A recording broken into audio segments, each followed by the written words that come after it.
the notification button. Insha Allahu za mu yi bayani ko za mu yi bidiyo kan yadda ake haɗa poster kamar yadda muka nuna a farkon bidiyo ta hanyar amfani da Pixel Lab, wanda dukan wanda yake tare da mu mun yi bayani ko kuma muna gabatar da tutorial kan yadda ake aiki da Pixel Lab a wayar Android.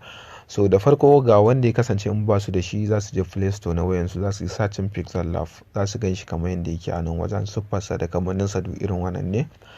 So bayan mun ɗauko shi za mu buɗe cikin shi kamar yadda yake a nan wajen. So bayan mun buɗe cikin shi za mu taɓa wani alama na A daga ƙasan nan, wanda shi ne zai kawo mu nan waje. Daga nan akwai delete, za mu taɓa delete domin mu goge wannan rubutun. So mun goge shi. So da farko za mu fara exporting na hoto wanda za mu sa. Ko da yake kafin mu je ga exporting na hoto za mu canza size na project ɗin da muke so mu yi, wato za mu rage faɗi ko kuma tsayin banner da za mu yi aiki da ita. So za mu taɓa wannan alama na sama wanda yake dashi guda uku kamar yadda na taɓa a nan wajen. So daga nan akwai image size, za mu taɓa image size kamar yadda yake a nan wajen. So bayan mun taɓa image size, daga nan za mu zo akwai high, za mu taɓa high, za mu rage size ɗin shi, za mu iya goge wannan, za mu sa 980 wanda za mu ga girman ya ragu. So bayan mun rage girman size na banner da za mu yi, so daga nan za mu taɓa wannan abun domin mu samu damar da za mu yi exporting na hoto. Bayan mun taɓa shi akwai tsarika ko kuma zaɓuɓɓuka, sticker, import, draw, sharp, da bezier, arrow. To za mu taɓa import. Wannan mun taɓa import shi ne zai ba mu damar da za mu yi selecting na hoton da za mu yi project a kansa. So za mu yi selecting na wannan hoto kamar yadda muka fi da samfuri. Bayan mun yi selecting na shi za mu taɓa wannan alama na good, wanda zai ba mu damar da hoton zai hau wannan wajen. So bayan mun yi selecting na hoton za mu zo daga nan, za mu duba akwai eraser color kamar yadda yake a nan wajen. Za mu taɓa eraser color, za mu enable ɗin shi.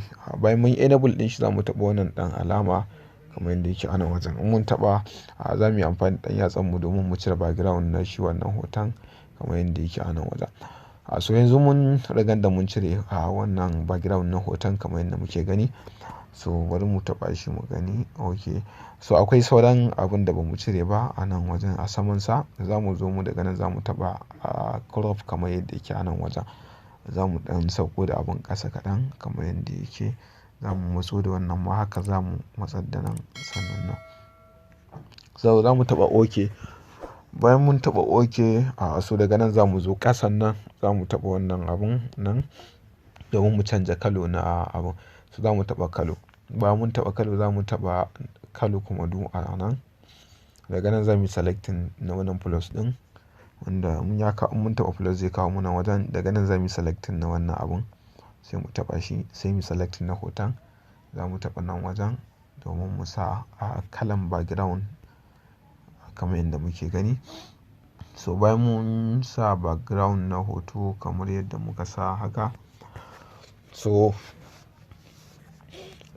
yanzu za mu je ga yin rubutu kamar yadda muke gani. Za mu taɓa A kamar ga ta nan.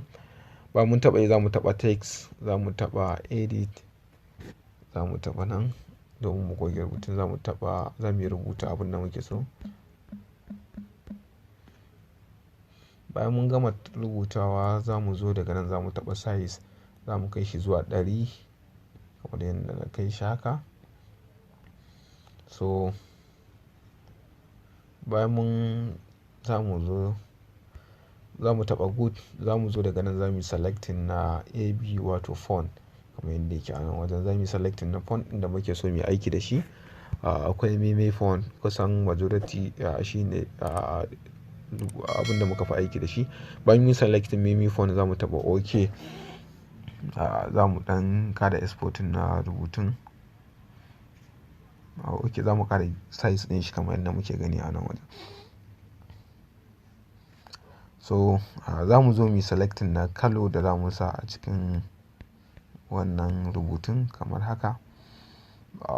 Ya danganta da abin da muka ga za mu sa. Za mu iya sa wannan kalan, sannan za mu iya caccanja tsarika ko kuma kalan rubutun zuwa yadda muke so.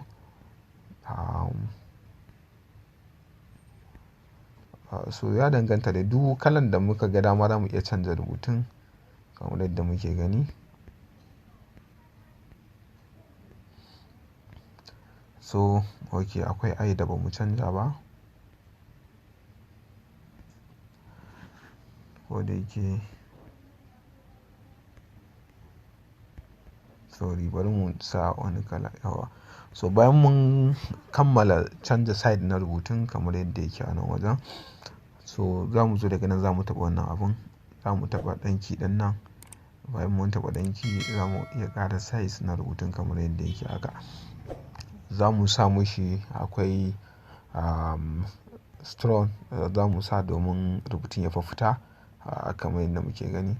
So strong ɗin za mu sa kalan da rubutun zai fita kamar yadda muka sa wannan. Za mu ɗan rage shi zuwa 3 domin ya.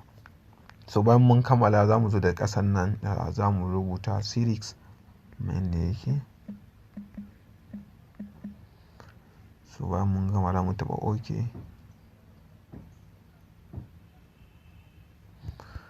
So za mu yi selecting na AB wato font a nan wajen. Za mu yi selecting na kalar rubutun da za mu sa kamar yadda muke gani a nan. Za mu iya wato sa spacing kamar yadda ke gashi a nan. Sorry, ga spacing a nan za mu taɓa spacing. Za mu sa duk yanayin size ɗin da muke so za mu bar shi zuwa 40 kamar yadda yake a nan wajen. So za mu iya canza tsari ko kuma za mu iya daɗa wasu abubuwa in mun ga dama. So amma kamar yadda yake tunda mun bada simfurin abin iya haka, to za mu bar shi a iya haka. Kuma a nan ne za mu dakata. Idan akwai abin da ba fahimta ba zai iya mana tambaya a comment box, sannan in akwai ƙarin bayani ma za iya yi mana wanda insha Allah mu kuma za mu amsa. So anan za mu dakata. Kada a manta a kasance da Arewa Teach a kowane lokaci, kuma taɓa alamar subscribing da kuma taɓa ƙararrawa domin samun ire-iren wannan bidiyo masu alaƙa da ilmantarwa da faɗakarwa. Sai mu haɗa wani tutorial insha Allah. Mu kasance da Arewa Teach a kowane lokaci. Subscribe please and press the notification button.